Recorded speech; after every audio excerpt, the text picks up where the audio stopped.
Starting off Retrospect in 1994, we meet a pair of farmers who think ostriches are the wave of the future.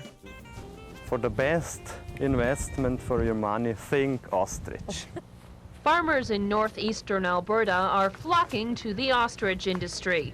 A group called the Lakeland Ostrich Producers has even been set up to offer support and provide information. Dorothy and Werner Giesler have been in the ostrich business for just over a year. They were successful dairy farmers when they decided to switch over to ostriches.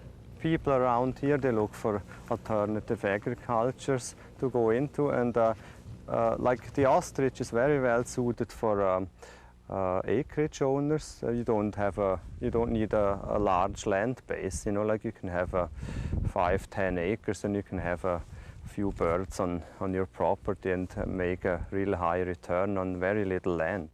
Right now, it's still a breeder's market, but the Gieslers say besides the leather and the feathers, eventually the meat is going to take off.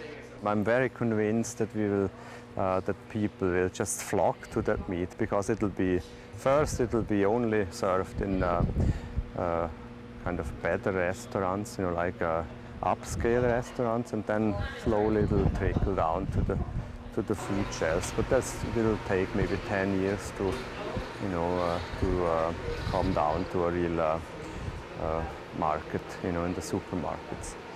They say in these health-conscious times, ostrich meat is the wave of the future. The meat is a red meat, very low in fat and cholesterol, and it tastes like similar tasting like veal, and very good.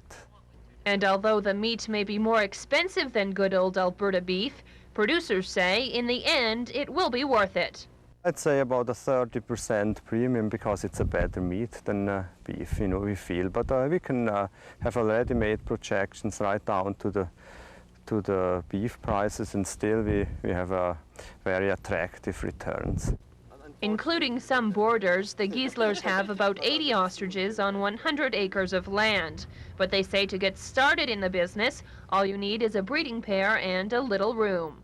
And moving forward to 1998, motorists deal with an all too common problem: construction on 44th Street.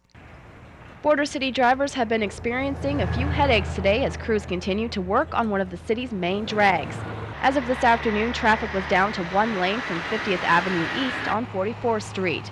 Crews have been hard at work since Friday morning, and just before noon today, milling of the section was completed, allowing workers now to focus solely on resurfacing. Traffic in the south lane has been diverted to the north lane and reduced to one lane in both directions. Once the asphalt on the south lane has cooled, officials at ASL Paving say they will switch things around tomorrow, but traffic will still be down to one lane either way. The job is expected to last until Thursday, but traffic flow will be a determining factor. Drivers are being encouraged to make use of detours and alternate routes in the meantime. The delays and closures haven't only created problems for motorists, though. Business was slow at the Petro-Canada on 44th today. They started on a Friday, which I wasn't too crazy about, but it probably is the right time of the year to do it. It's the summer rush is over. My only concern is how long it's going to take till they're finished, but in the long run, it's nice to have the new paving. Timing has also proved to be a problem for some of the businesses and added to the inconvenience.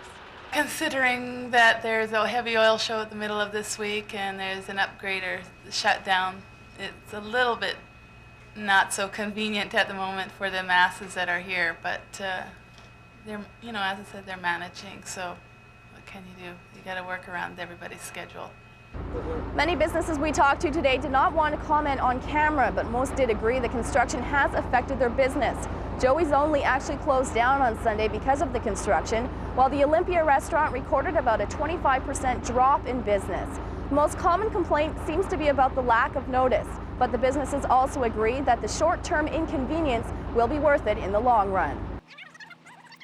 This has been our look back at this week in Retrospect. Retrospect this week is brought to you by Webb's Ford. Worth your while to drive the extra mile. Webb's Ford in Vermilion.